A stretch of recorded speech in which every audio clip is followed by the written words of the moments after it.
Hello and welcome to the channel. In this video we will be discussing the Roman and Greek gods. Why both?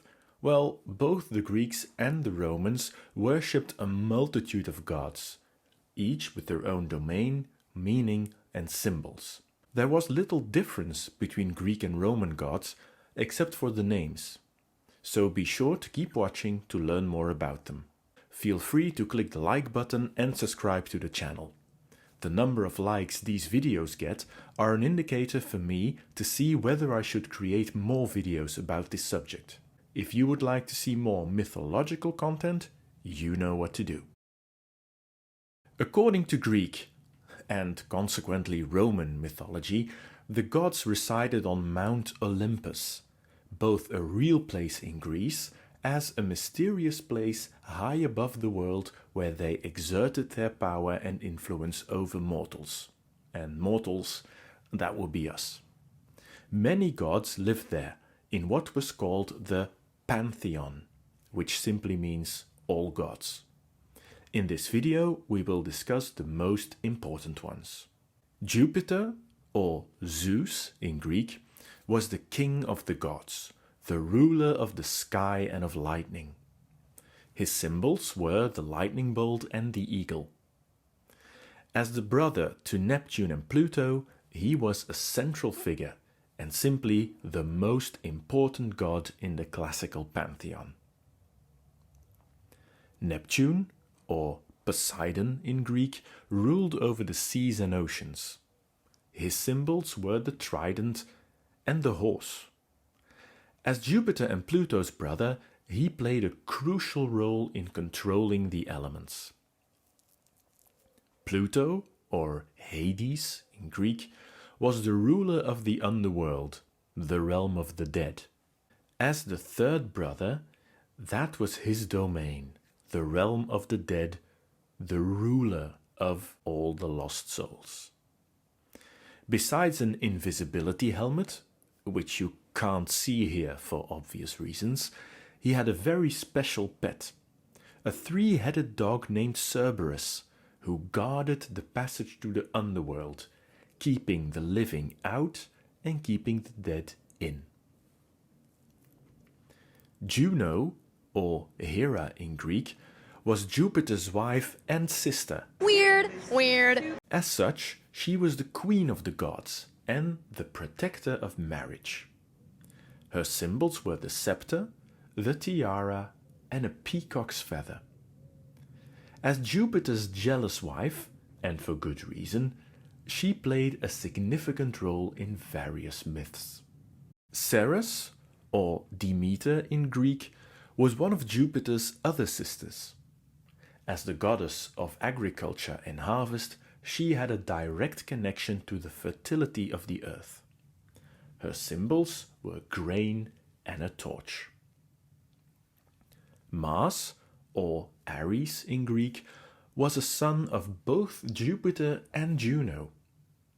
As the god of war, his symbols were his helmet, the spear, and the shield. He symbolized military power and courage. Vesta, in Greek Hestia, was Jupiter's last sister and rumored to be his favorite sister. She was the goddess of family, hearth, and domesticity. Her symbol is the hearth fire. Minerva, Athena in Greek, was Jupiter's daughter, not Juno's, only Jupiter's. She was the goddess of wisdom and strategy. Whereas Mars symbolized the bloody side of battle, Minerva stood for the strategic outsmarting of the enemy. Her symbols were also a spear and shield, but she also had an owl to symbolize wisdom. Vulcan, or Hephaestus in Greek, was also a son of Jupiter and Juno. He was the god of fire, blacksmithing, and craftsmanship. His symbol was the blacksmith's hammer. He was also, by far, the ugliest god on Olympus. Diana, or Artemis in Greek. Diana, Jupiter's daughter and Apollo's twin sister, was the goddess of hunting and of wild animals. Her symbols were the bow and the deer. She was also connected to nature, the moon, and the night sky. Venus, or Aphrodite in Greek, again one of Jupiter's daughters. She was the goddess of love and beauty. You would recognize her immediately, since she was most often depicted as being totally naked. Apollo. In Greek, Apollo. Apollo is Jupiter's son and Diana's twin. He was the god of the arts, especially music, of the light and of healing. His symbols were the lyre, the bow, and the laurel. Where his sister Diana represented the moon, he was the embodiment of the sun. Mercury, or Hermes in Greek, is also a son of Jupiter's and was the god's messenger, and as such he was also the god of trade and travelers. His symbols were the winged helmet and sandals and his staff. He was swift and agile, making him ideal for messages between gods and mortals. Bacchus, or Dionysus in Greek, again a son of Jupiter. He was the god of wine, pleasure and ecstasy. His symbols were the grape and the wine. He brought joy, festivity and drunkenness to the divine realm.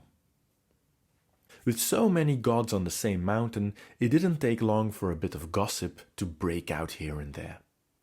That's why, in this next part of the video, we've summarized the best of Olympian gossip for you. When the three brothers, Jupiter, Neptune and Pluto, divided the world amongst themselves, Jupiter claimed heaven and earth. Neptune then quickly took the seas and oceans, leaving Pluto with only the underworld, which he could not leave. According to our sources, Pluto is still very angry about this and often tries to thwart Jupiter in whatever he does. Jupiter and Juno's marriage produced two children, Mars and Vulcan. However, Jupiter himself also has other children. A lot of other children. Venus, for example, was born from the sea because she's so dazzlingly beautiful and Vulcan so hideously ugly. Jupiter decided they should marry each other, because why not? One day, Jupiter got a splitting headache, and splitting is the right word, because after a day of intense suffering, his head just burst open. Out of his head emerged Minerva, fully dressed in her armor. Since she comes from Jupiter's head, she's the goddess of wisdom. And Jupiter, he just closed his head again and was rid of his headache. Then came the twins Diana and Apollo, and after that Mercury, and after that Bacchus, and a whole slew of other gods and goddesses. Jupiter even seduced mortal women, resulting in many more demigods, such as Hercules. That's why Juno doesn't trust him one bit. As Jupiter's wife and the goddess of marriage, she feels constantly ridiculed whenever Jupiter fathers another illegitimate child. It's no coincidence that she carries a peacock feather with a large eye to keep an eye on Jupiter. So there you have it. Now you know the most important gods of Olympus. Thanks for watching and see you in our next video.